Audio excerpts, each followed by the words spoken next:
Hello friends, I'm back with another video.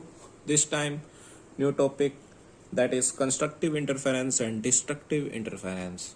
So let us understand interference. Interference means con- joining of two waves.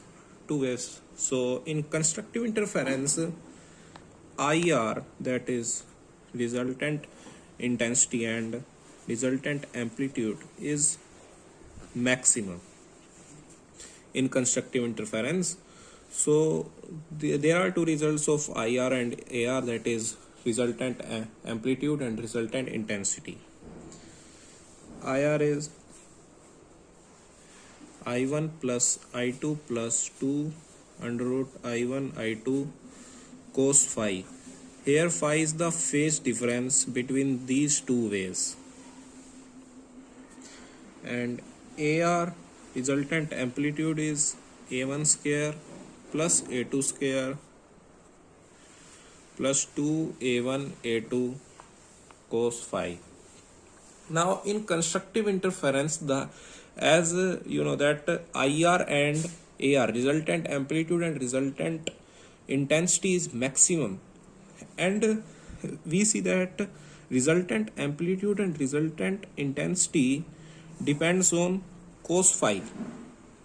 These two are constant whenever a coherent source if we are using, then it is depending on cos phi.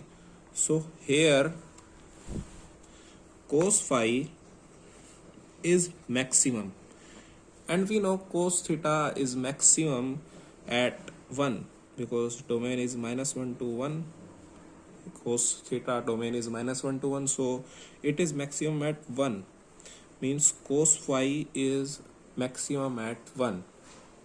Now by general solution we can interfere it that phi is equal to 2n pi. N can be 1, 2 to infinity. Now this is the condition for constructive interference. Now if we talk about phase difference and path difference. Phase difference is equal to 2 pi by lambda into my path difference. Now we can also find the general solution of path difference, that is lambda by 2 pi into my phase difference. So and we know that the general solution of phase difference is 2n pi. So we can find that the path difference here is n pi. So n pi. Now as cos phi is 1, then the resultant amplitude and resultant intensity can be written as I1 plus I2 plus 2 under root I1 I2. It can also be written as root I1 square plus root I2 square plus 2 under root I1 I2, which can be written as root I1 plus root I2 whole square. So in constructive interference we see that resultant intensity is root I1 plus root I2 whole square, and if we talk about resultant amplitude, it is A1 square plus A2 square plus 2A1 A2, as cos phi is 1, so it can be written as A1 plus A2 whole square. Therefore resultant amplitude is A1 plus A2 whole square. So that was all about constructive interference. Now let us study about destructive interference. In destructive interference, IR and AR, means resultant intensity and resultant amplitude, is minimum. It means cos phi is minimum because IR and AR depends on cos phi, phase cos phi. Now cos phi is minimum at -1, therefore cos phi is equal to -1. Now by general solution we can see that at cos phi is -1 at odd pi at even pi it is 0 1, and odd pi it is -1.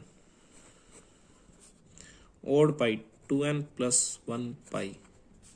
N can start from 0, or we can also write it as 2n minus 1 pi. N will start from 1. Natural numbers. Now let us see about path difference. Path difference, we know phase difference is equal to 2 pi by lambda into path difference, and phase path difference is lambda by 2 pi into my phase difference. Now general solution of phase difference is 2n minus 1 pi. So we can see that 2n minus 1 into my lambda by 2, or we can say that path difference is odd lambda by 2. Path difference is odd lambda by 2. N can start from 1, 2, 3, or we can also write 2n plus 1 pi, then n will start from 0. Now IR and AR. IR is I1 plus I2 plus 2 root I1 I2 cos phi. As cos phi is -1, it can be written as root I1 square plus root I2 square minus 2 root I1 I2. So it can be written as root I1 minus root I2 whole square, and resultant amplitude will be written as A1 square plus A2 square minus 2A1 A2, which is A1 minus A2 whole square. So that was all about my video. So thank you, and I will back in next video with another topic.